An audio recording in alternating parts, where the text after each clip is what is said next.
Olá, amigos. Espero que todos estejam bem, que o coração esteja sereno. E nesses momentos nós vamos nos unir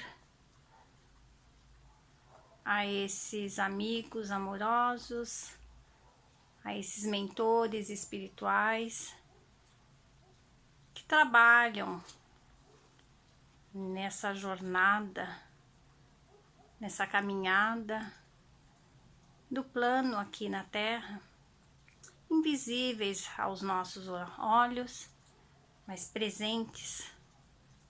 Basta que nós tenhamos o nosso ouvido de ouvir, assim como Jesus colocava, que o nosso coração vai se acalmando, vai ficando mais tranquilinho, e de repente estamos ali bem equilibradinhos, né? Isso porque essa força maior, vinda do Pai, avança sobre todo o planeta, principalmente nos momentos que passamos por dores, por essas provas, por esses tumultos, que tanto nos deixa entristecidos, muitas vezes sem ânimo. Então, nesses momentos, mais e mais, os irmãos amorosos trabalham, mais e mais eles tentam se aproximar de cada um de nós, passando a mensagem confortadora do Cristo. Então, que essa paz, que essa serenidade seja sentida em cada coração, seja abraçado, seja fortalecido, fazendo assim cada coração expandir mais e mais a semente boa que já carrega dentro de si, podendo auxiliar, podendo fazer parte desse universo, levando a esperança, o remédio, levando a boa nova de Jesus a todos que necessitam. Que Jesus abençoe a todos nós. Graças a Deus. É muito bom falar do Evangelho, né?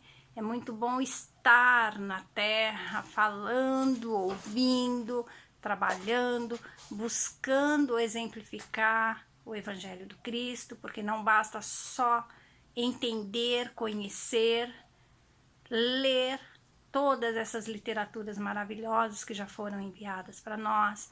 Não adianta só ler o Evangelho, saber ali na ponta da língua capítulo, frase, quem falou, quem deixou de falar, e não colocar em prática. Porque o Evangelho do Cristo é prática, né? E esse capítulo 4, ninguém pode ver o reino de Deus se não nascer de novo. É a introdução para nós entendermos as leis da reencarnação, o porquê reencarnamos, o porquê estamos na Terra, quais são as nossas ansiedades, o porquê das nossas, muitas vezes, antipatias por algumas outras pessoas que nos rodeiam, o porquê das muito mais simpatia, né? Aquelas outras pessoas que às vezes a gente mal conhece e já tá lá todo simpático, né? Parece um amigo, assim, de muito, muito tempo. Então, tudo isso o Evangelho de Jesus nos explica. Jesus falava lá atrás por parábolas. Poucos entendiam, ou quase nenhum entendiam. Então eu vou ler rapidinho aqui, porque eu me perco nesse horário. Meu Deus do céu, tem 20 minutinhos aqui, vamos ver se eu consigo falar. Vamos lá. O item 1.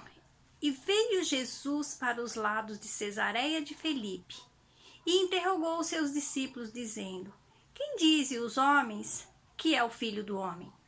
E eles responderam: Uns dizem que é João Batista, mas outros que é Elias, e outros que Jeremias ou alguns dos profetas. Disse-lhe Jesus: E vós, quem dizeis que sou eu? Respondendo Simão Pedro, disse: Tu és o Cristo, Filho do Deus vivo. E respondendo Jesus, lhe disse: Bem-aventurado és, Simão, filho de Jonas, porque não foi a carne e o sangue que te revelaram isso, mas sim meu Pai que está no céu. Isso nós encontramos lá em Mateus, no Evangelho de Mateus, né? Aí o item 2, chegou a Herodes, então Jesus dava lá os testemunhos para grandes multidões. Os simples, os necessitados, buscavam Jesus, buscando essa água bendita, né, da paz no coração, da cura mesmo do corpo, que existiam também muitas dores. E quando nós ouvimos falar que alguém faz alguma coisa boa, quem de nós não procura? Então imaginem Jesus, como ele era procurado por multidões. Só que ao mesmo tempo que existiam aqueles que o procuravam por amor e agradeciam, muitos daqueles também que o ouviam e se trocavam por algumas moedas, alguns outros favores da terra, levavam aos reis, levaram a Herodes na época, sobre as falas de Jesus.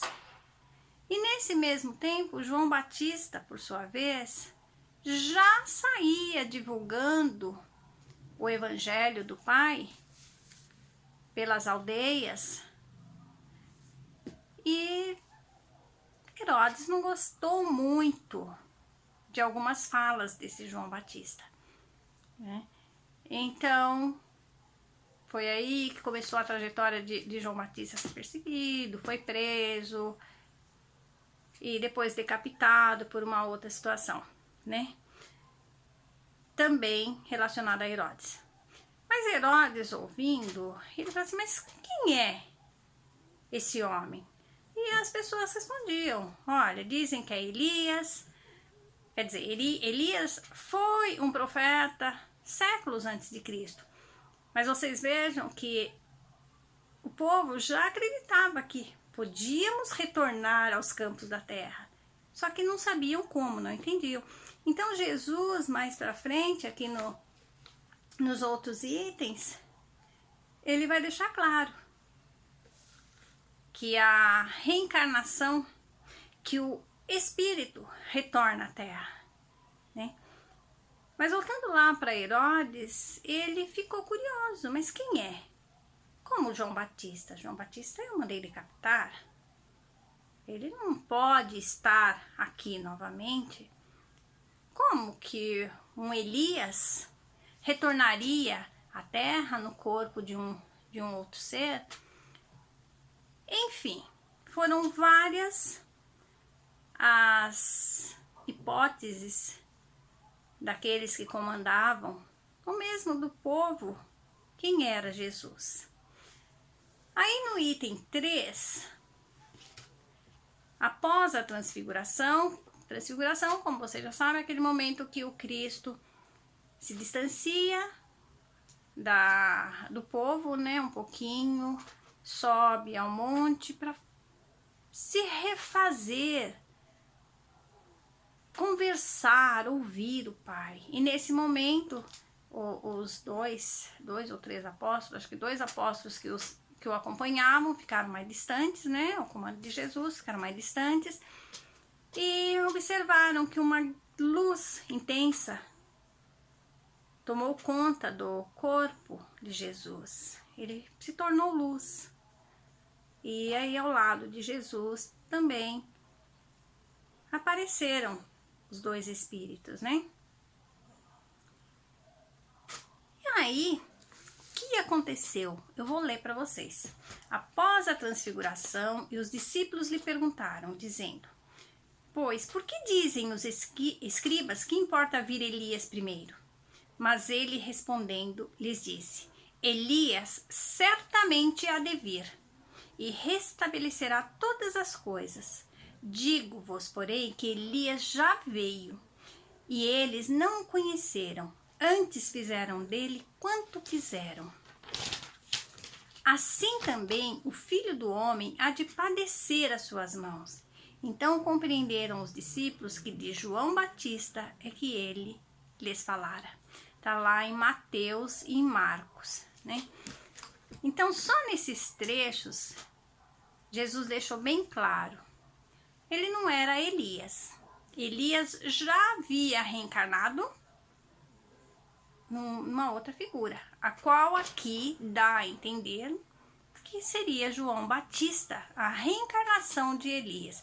Então, vocês vejam que Jesus já esclarecia ali por parábolas o que hoje nós estamos entendendo, e naquela época poucos o entenderam, que nós cumprimos uma etapa, cumprimos algumas lições aqui na Terra. A encarnação, o corpo físico tem um limite, né? Se finda, mas que voltamos para a espiritualidade, nos preparamos, nos fortalecemos e depois retornamos ao campo da terra. E assim foi com Elias, esse profeta, que séculos antes de Cristo já falava, ele já contrariava algumas seitas religiosas que existiam, que mais pra frente vocês vão ouvir falar também, que não vai dar tempo de eu falar. Então, e depois veio João Batista. Veja que João Batista, ele teve uma proximidade muito grande com Jesus. Desde criança, os dois conversavam, os dois se entendiam, e as mães já ficavam lá, o que será que eles conversam tanto, né? Mas já tinham muito latente essa missão que traziam. Então, João Batista, ele foi o Elias lá no passado.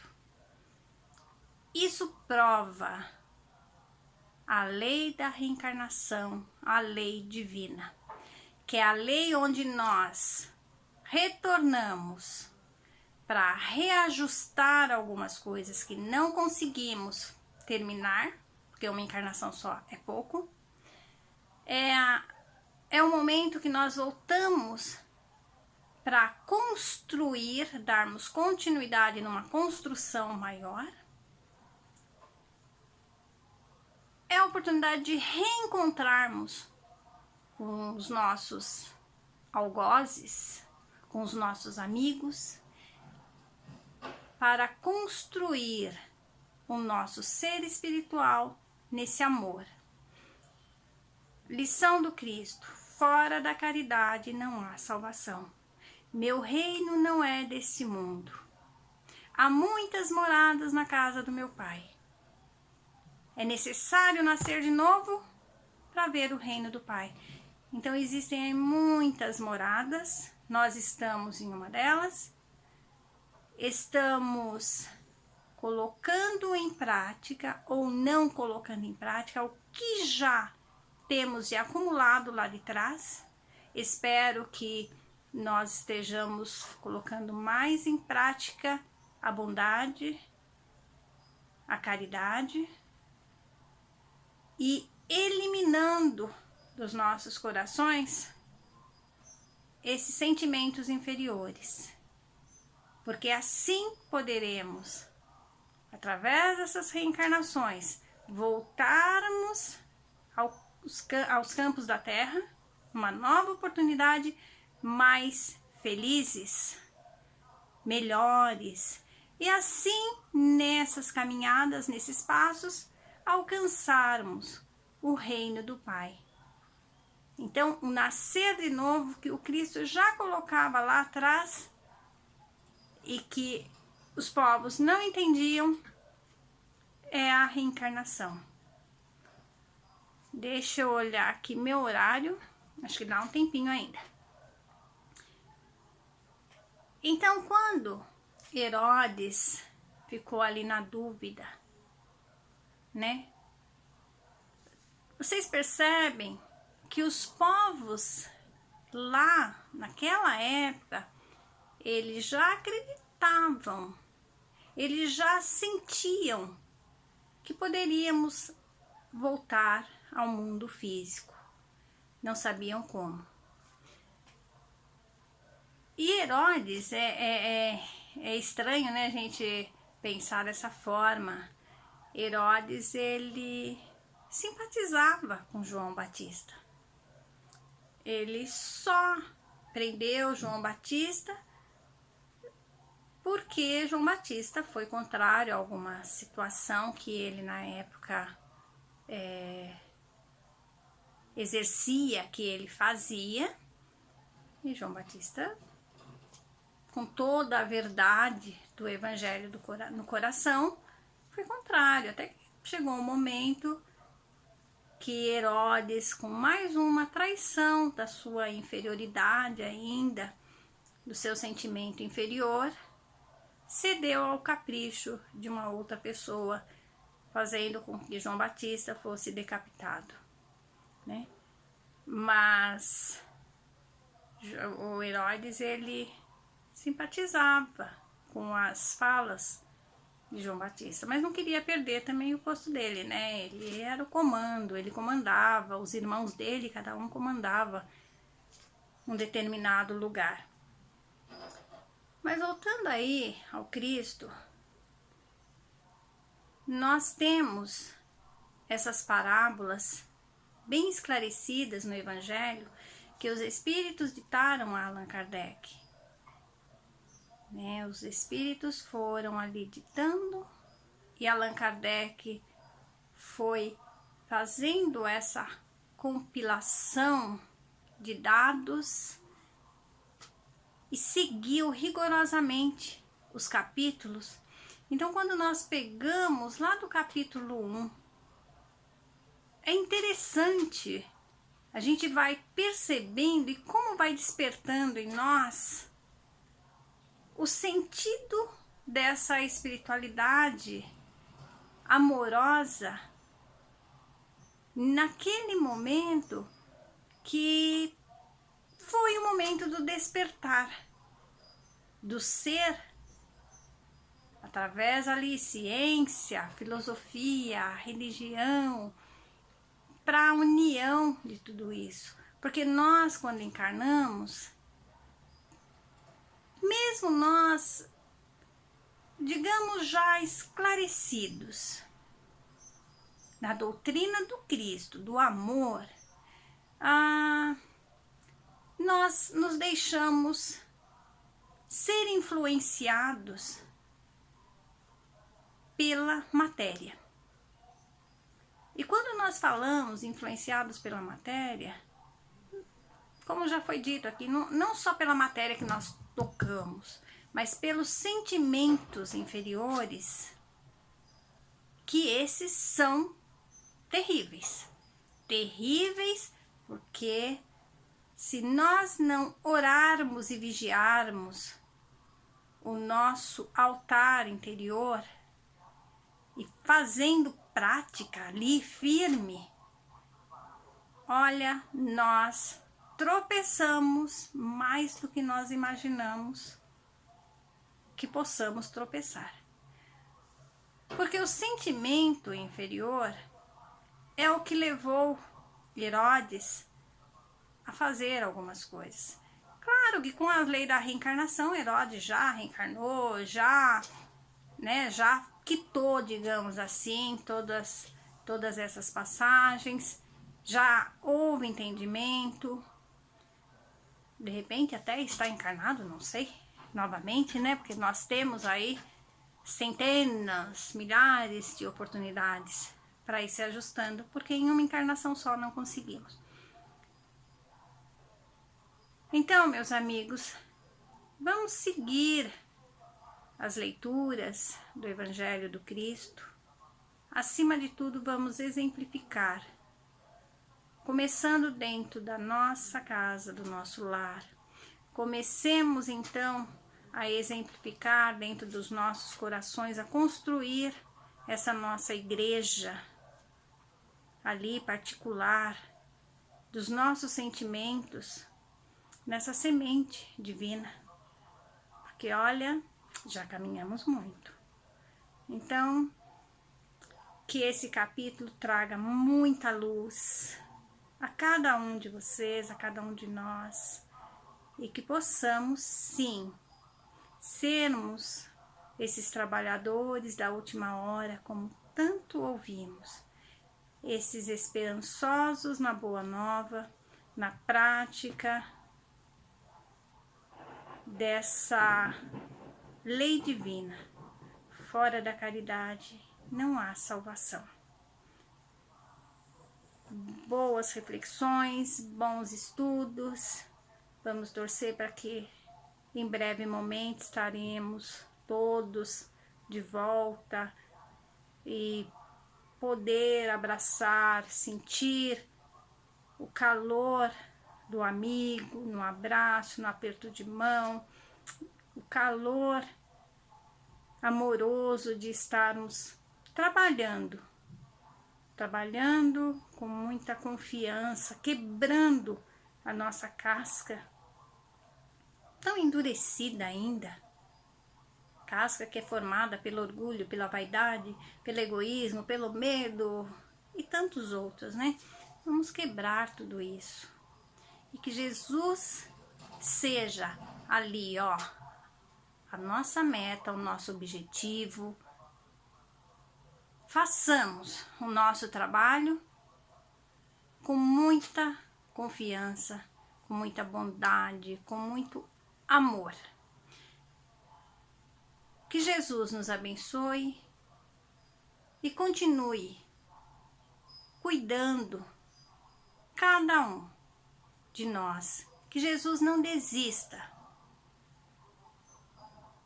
de nos fortalecer, que Jesus não desista de confiar em nós. Confiemos no Mestre. Que assim seja e que Jesus ilumine cada um. Obrigada. E vamos refletir bastante aí. Temos bastante tempo agora, né? Estamos aí todos trancadinhos. Então vamos aproveitar. Muita paz.